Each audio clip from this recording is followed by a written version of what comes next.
rabbil alamin wa bihi nasta'in wa ala umuri dunya waddin. Wassalatu wassalamu ala asyrafil anbiya'i wal mursalin sayyidina wa maulana Muhammadin wa ala alihi wa sahbihi ajma'in, amma ba'du.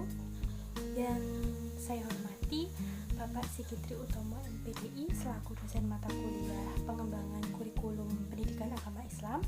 Yang saya hormati Ibu Wardania Dewi Fitrotul Husna SPD, dosen tamu yang dalam hal ini mengampu mata kuliah pengembangan kurikulum pendidikan agama Islam. Perkenalkan, nama saya Brisa Widya Indarni Masfufah. Saya berasal dari Dusun Greges, Desa Greges, Kecamatan Tembara, Kabupaten Temanggung. Hobi saya adalah menyanyi, kemudian makanan kesukaan saya adalah bakso. Yang selanjutnya, mengapa mata kuliah pengembangan kurikulum PAI ini penting untuk dipelajari? Karena mempelajari mata kuliah ini akan menjadi bekal, khususnya calon pendidik untuk memasuki dunia pendidikan. Pemahaman pada kurikulum akan memudahkan guru membuat rencana, menyusun indikator pencapaian kompetensi, melaksanakan langkah-langkah pembelajaran secara sistematis, dan mampu menerapkan berbagai metode pembelajaran yang menyenangkan. Pengembangan kurikulum sendiri sangat penting bagi pendidikan karena akan menentukan bagaimana kurikulum akan berjalan sesuai dengan kebutuhan. Apa saja keunggulan kurikulum di Indonesia? Nah, saat ini kurikulum yang diterapkan di Indonesia adalah kurikulum merdeka atau yang kita kenal dengan Merdeka Belajar. Kurikulum merdeka memiliki keunggulan di antaranya yaitu lebih sederhana, artinya fokus pada materi esensial dan pengembangan kompetensi peserta didik pada fasenya.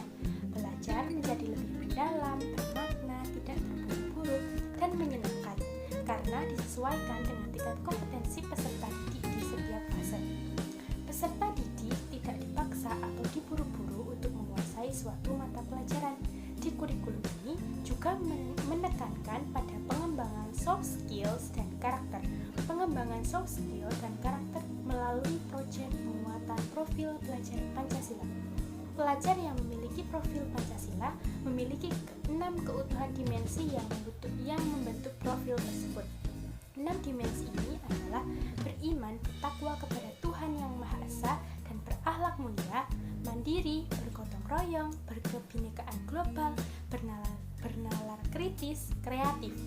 Kurikulum ini diluncurkan secara resmi oleh Kementerian Pendidikan Kebudayaan, Riset dan Teknologi, yaitu Bapak Nadiem Makarim. Selanjutnya, hal-hal yang perlu diperbaiki dari kurikulum di Indonesia.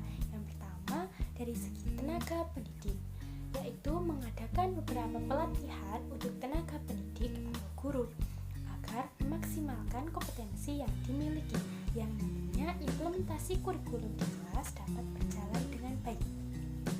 Yang kedua, dari segi persiapannya, sebaiknya disiapkan secara matang dan evaluasi yang lebih mendalam agar penerapannya efektif dan tepat.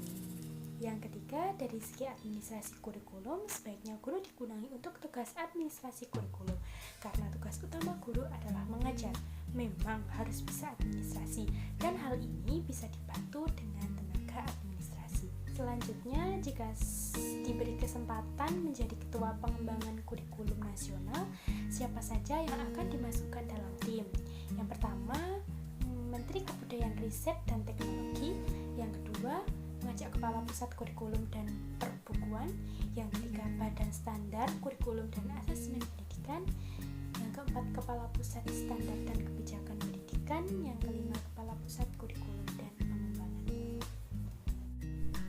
Mungkin itu yang dapat saya sampaikan, kurang lebihnya mohon maaf. Saya akhiri. Wassalamualaikum warahmatullahi wabarakatuh.